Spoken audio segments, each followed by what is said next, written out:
बहुत समय पहले जब इस धरती पर राजाओं का राज था और असुरों का आतंक, उसी समय एक दैत्य जन्मा। उसका नाम था रक्तासुर। रक्तासुर साधारण असुर नहीं था। कहा जाता है कि उसकी माँ एक राक्षसी थी और पिता स्वयं पाताल के किसी गुप्त साधक। जन्म से ही उसके भीतर असाधारण शक्ति थी। बचपन में ही वह पहाड़ तोड़ देता, नदियों का रास्ता बदल देता। लेकिन उसकी असली शक्ति तब बढ़ी जब उसने कठोर तपस्या की। वह वर्षों तक जलते सूरज के नीचे खड़ा रहा, बरसों तक बर्फीली गुफाओं में ध्यान लगाया, हजारों साल तक उसने अन्न तक नहीं छुआ। आखिरकार उसकी इस कठोर तपस्या से ब्रह्मा जी प्रसन्न हुए और प्रकट हुए। ब्रह्मा ने कहा, बोल दानव पुत्र, तुझे कौन सा वरदान चाहिए? हे प्रभु, मुझे ऐसा वरदान दीजिए कि कोई भी मुझे बल से ना मार सके। यदि कोई भी मुझ पर शस्त्र उठाए तो वह स्वयं पत्थर का बन जाए।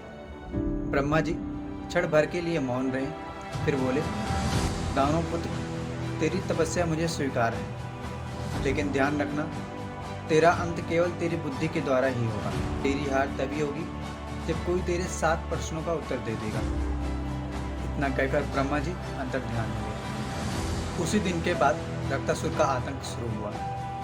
वह गांव में जाता, जवान औरतों को उठा लेता, राजाओं की सेनाओं को कुचल देता और जिसने भी उस पर तलवार से वार करने की कोशिश की वह तुरंत पत्थर का बन गया। धीरे धीरे पूरा आर्यवर्त रक्तासुर के नाम से कांपने लगा। कोई भी राजा, कोई भी वीर उसका सामना करने की हिम्मत नहीं करता। रक्तासुर को अपने इस बल का बहुत घमंड हुआ। वह अपनी गुफा में बैठकर शैतानी हंसी जैसे हंसता हुआ कहता, कोई मुझे नहीं मार सकता, मैं अमर हूँ, मैं अजय हूँ और आज तक कोई भी पैदा नहीं हुआ मुझे मारने वाला। लेकिन संसार का नियम है, जब पाप अपनी सीमा पार करता है तो उसका अंत भी तय होता है और रक्तासुर का अंत भी करीब था। अब कहानी में प्रवेश होता है राजकुमारी पद्मलेखा का। कांचीपुरम नगरी में एक धर्मात्मा राजा का शासन था।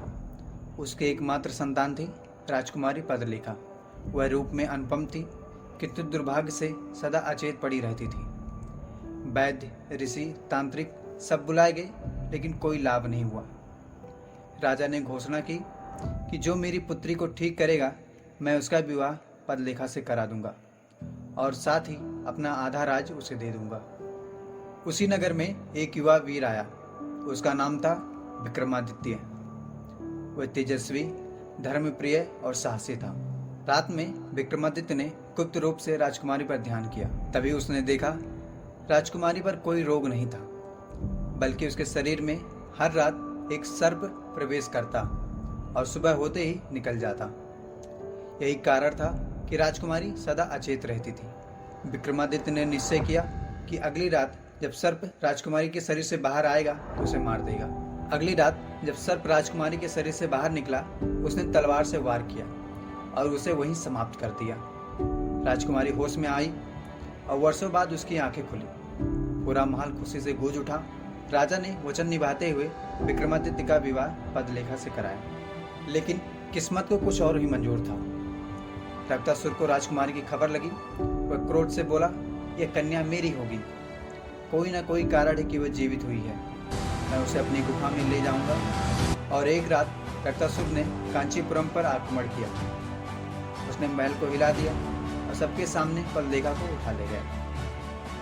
विक्रमादित्य ने उसे रोकने की बहुत कोशिश की, लेकिन वरदान के कारण वह तलवार नहीं चला सका। राजा रोता रहा, प्रजा डरती रही, लेकिन विक्रमादित्य ने प्रतिज्ञा की कि मैं अपने पत्नी को वापस लाऊंगा, चाहे मुझे दैत्यलोक ही क्यों न जाना पड़े।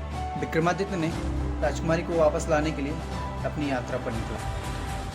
घने जंगलों, पहाड़ों और नदियों को पार करते हुए वह एक वृद्ध साधु के पास पहुंचा। साधु ने मुस्कुराकर कहा, मैं जानता हूँ तुझे कहाँ जाना है।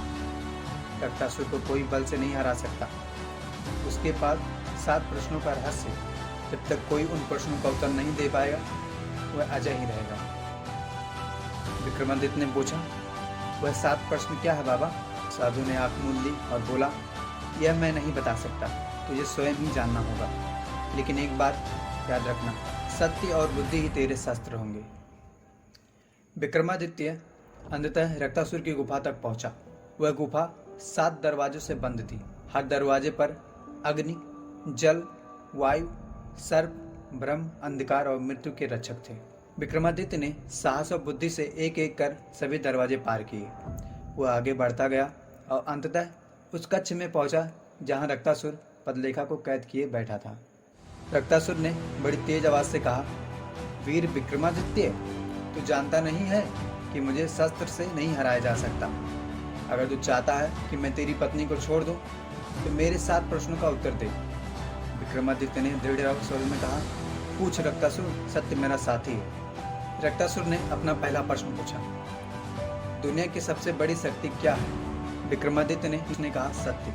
अब उसने दूसरा प्रश्न पूछा, मनुष्य का सबसे बड़ा शत्रु कौन सा है? विक्रमादित्य मुस्कुराते हुए कहा, अहंकार ही मनुष्य का सबसे बड़ा दुश्मन है। रक्तासुर ने तीसरा सवाल पूछा, संसार की सबसे मूल्यवान वस्तु क्या है?